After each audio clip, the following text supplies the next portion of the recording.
So, I've been playing another code Recollection for the Switch, and I just want to talk about it. You know, this game came out in January, and I think we already have the contender for the most underappreciated Nintendo Switch exclusive of the year.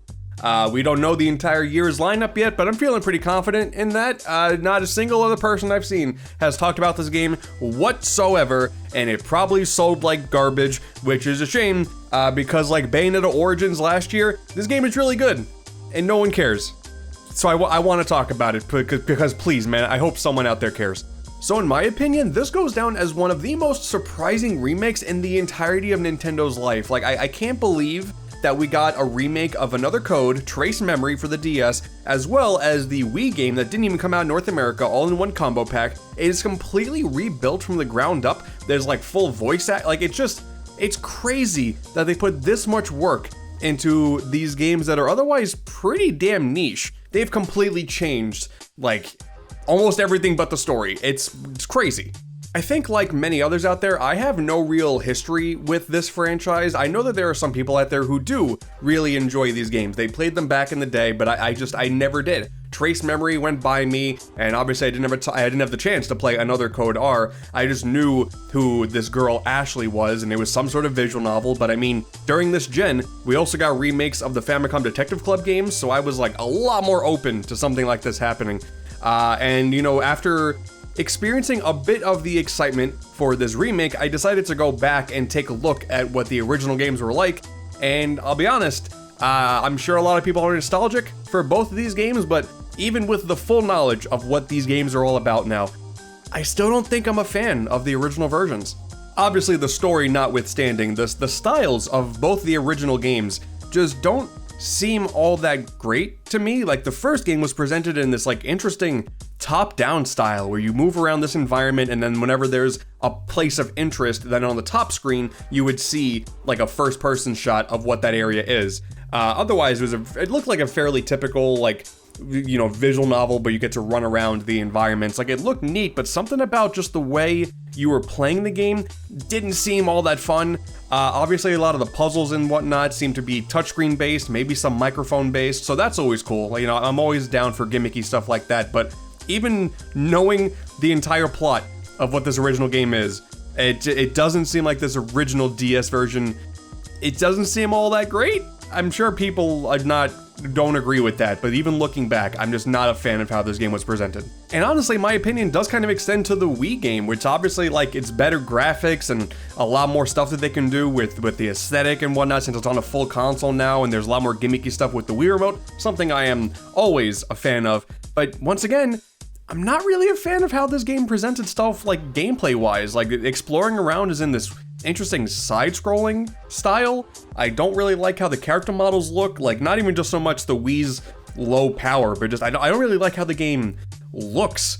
It's strange. Like, once again, same thing with the DS version. I'm sure if you, I guess Europeans out there, played this game back in the day, you might have some nostalgia because the story is super solid, but I'm not totally surprised these games didn't take off at all, because you have a very niche idea in a visual novel presented in a very interesting way, and outside of just the touchscreen gimmicks or the motion control gimmicks that do seem pretty fun, these games could have been presented in a much better way, which brings us to Recollection, which I think does exactly that. So for me, immediately, when it comes to a pure story-based game like this, something that is a lot more important than it would be for maybe another genre is like the art style, how it presents itself. So even though not a fan of how the originals were taken care of, like, this remake, it looks really beautiful. Like, it has this big watercolor aesthetic to everything. I think the revamped art style for the characters look really nice. They changed how a lot of the characters look outside of just the art style, and everything looks so much more clean. I really like how the characters, whenever they're talking to each other, they take up half of the screen. I like that the border pops up every so often. Like, everything about just how this game looks really stuck out to me, and it just tells the story in a much better way. Plus, there's like full voice acting. Like, not every single word is voice acted, but there is a shocking amount of voice acting in this game. Something that, when I compare to Famicom Detective Club, once again, this is the only game that's a Switch exclusive I can really compare this to, there was like no voice acting in that at all. Okay, well, no American voice acting, no English, there was only Japanese. So to see them take the full effort, once again, for such a niche game and get a full cast of people to voice every single character, that's incredible. And all the voice, well, okay, not all the voice acting is great. Like, I think the voice for the main character, Ashley, is really good. Whoever they got to do the voice for her, fantastic. She did a fantastic job the entire way. The other characters, admittedly, they kind of sound like PS2 era-ish, like in terms of just their quality of acting. It didn't completely take me out of the experience, but there are some characters in this game that just don't sound as into their characters as Ashley was. You know, is what it is. Oh god, yeah, and there are some times where these full animated cutscenes play out too, and they're really well animated, like on top of everything else. Like, it's just, they put in a lot of work to make sure this game just had a ton of like love put into it. Just everything about it is very impressive. These developers for this remake at Arc System Works, which is also crazy that they're the ones responsible for this, clearly cared about this franchise. So kudos. Any complaints I had about the original's like style, completely non-existent here. This game is presented beautifully. Being able to be behind Ashley's shoulders, exploring all of the environments in full 3D the entire time, being able to investigate things that are right in front of you. There's no weird screen things you gotta do. It's just you are right there playing as her. It's fantastic. This is the way to handle a game like this. There is the occasional like the very bad texture. Like, oh my god, like you were talking about PS2 era, if you get to zoom in on some things, there are some textures and models that are incredibly low resolution in the environment. That's a shame. It's like almost as bad, if not worse, than how much Pokemon gets, like how much crap those games get. Like, it's bad. It's kind of bad at times, but you know what? That doesn't take away from the game. Yeah. But that's all just strictly comparing the remake to the originals. Now let's talk about the actual games themselves, because it's handled in a pretty cool way. Like, this is a collection of 2 games, but rather than having it be a typical collection where you get to choose which adventure you want to go on, you play through both games sequentially. You have no choice. You do, like, whatever the first game takes, like, 6 to 7 hours, I believe. Like, they're not long games, but you finish up the first game and then you immediately jump into the second game. And I'm pretty sure that some characters and some plot points are different in the second game. I think just to make things a little more cohesive with the first game. But otherwise, the general plot is the same, and the first game is exactly the same. But it's all about this girl, Ashley. She has been told that her father, who was thought to be dead, is actually alive. Your aunt told you that he was dead based on his wishes. You find out that wasn't true, and he's on this island, so go to the island and discover all of these crazy mysteries that are on this island, because oh my god, there's a ghost boy. That's crazy. And the first game, it feels like a very self-contained thing for the most part, because you're on this island, you have to explore the island a little bit, and then you spend the very heavy bulk of the game inside of this mansion. And it's not like you're traveling to other islands or whatnot at any other locations of the island, like outside of the end of the game. You walk up to the mansion, and then you spend the entire game in the mansion, solving puzzles and talking to the ghost boy a lot. And the whole idea of the game being called Recollection is because the core story theme about this game is like parental issues and having so many elements of your past you've forgotten about, and they come to you in waves, and you can only achieve peace if you finally fully understand what's going on.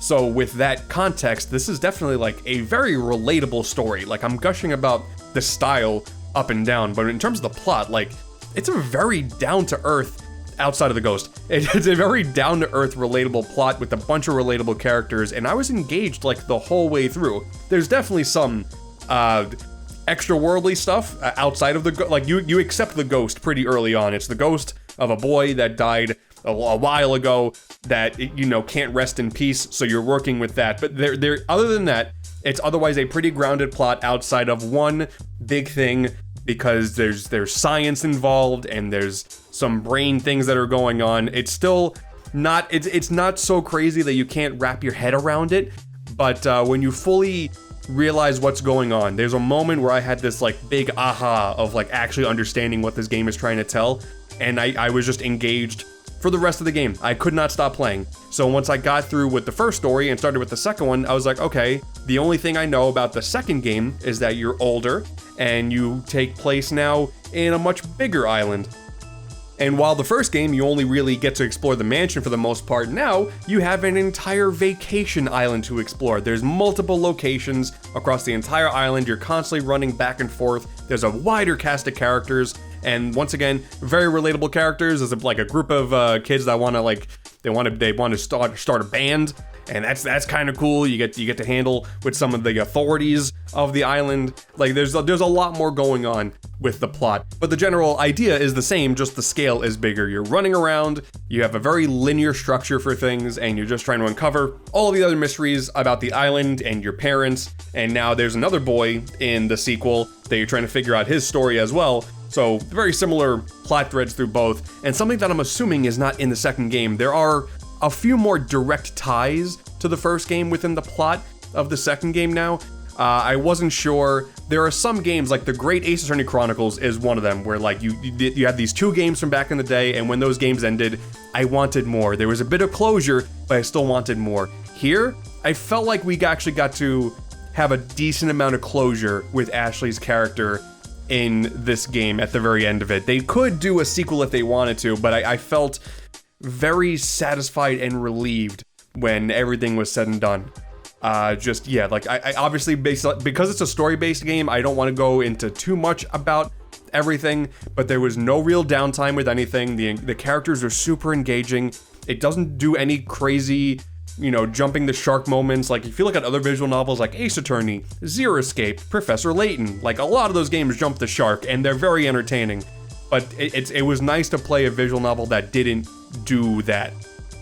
So yeah, if you're big into story-based games, this is definitely a very top-tier one in my opinion. And luckily, the gameplay is integrated into the story enough to keep things engaging as well. Doing the puzzles are very fun because there's no real rules to how any of these puzzles will be laid out. Just eventually you get to a point, it does like a swoop where you get to see like an outline of Ashley thinking, and then hey, it's a puzzle thing, and it could be whatever. There's no rhyme or reason to anything, and if anything, gameplay-wise, it would be cool if there were almost like a challenge mode for some of these puzzles, because some of them are actually really engaging, but they're in and they're out super quick, and I wish there was just like a side mode or something that could have extra puzzles. That would be really cool, but otherwise, again, super fun and engaging. But they are pretty easy. That seems to be a common complaint. It's not as gimmick intensive as the original games were, and apparently it's just considered a lot easier. Something that I didn't really care about as much because I was mostly into it for the story, but it seems like some of the people who are really into this franchise do say that things were taken maybe a little bit too easy, and an extra challenge mode, just for the game, the ones that are in the game, would be nice.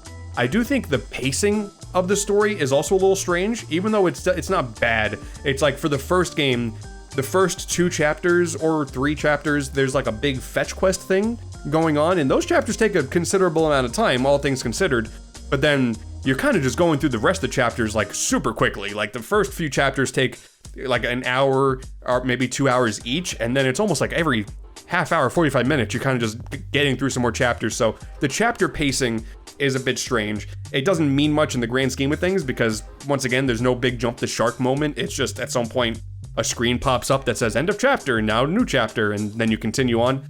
Not really a big deal at the end of the day, but it's there. There were a few times I also did get lost, because sometimes I can't speak for everybody else. My brain will just turn off for some sentences, even though I'm pressing the button to pass through text, and I just forget what we're doing.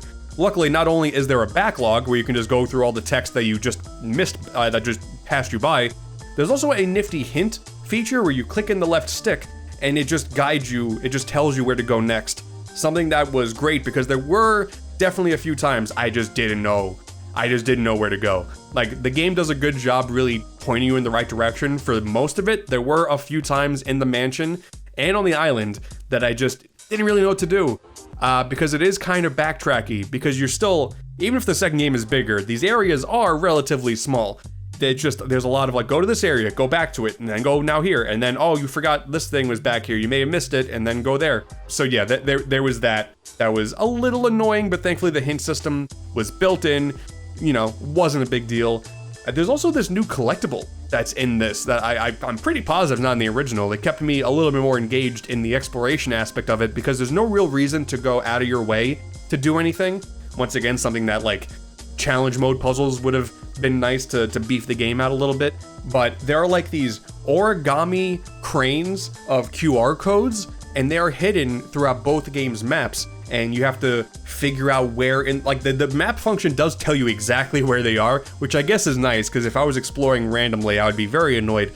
But being able to find those while I'm still dealing with the story, that was fun. There was a lot of extra backstory that was implemented with those little story beats. And yeah, those are just nice. Like, once again, just very engaging from start to finish. The story's really good. Playing as Ashley and having like full control of her throughout the entire game is really good. And there's just the right amount of thinking about where you need to go next that really just kept this a super consistent experience from start to finish. Being that this is a big story-focused game, there's not really much more I could say without going into spoilers, because what was nice about this game, and typically any game that's story-based, is going into it with almost no expectations whatsoever. I think it's best that if you're interested in any story-based games at all, this is definitely, and especially like a relatable story, if you're into games that have like a really great atmosphere, there's not like any crazy looming danger. You just get to explore and deal with just discovering your memories and figuring out what's been going on with some science stuff involved. There's no crazy difficulty spikes. There's no moments of the story that I'm thinking this is bad and going the wrong way. Like, if you're a fan of point and click story games that have a bit of a slow burn but do excel in atmosphere, then yeah, I think Another Code Recollection is a fantastic pick.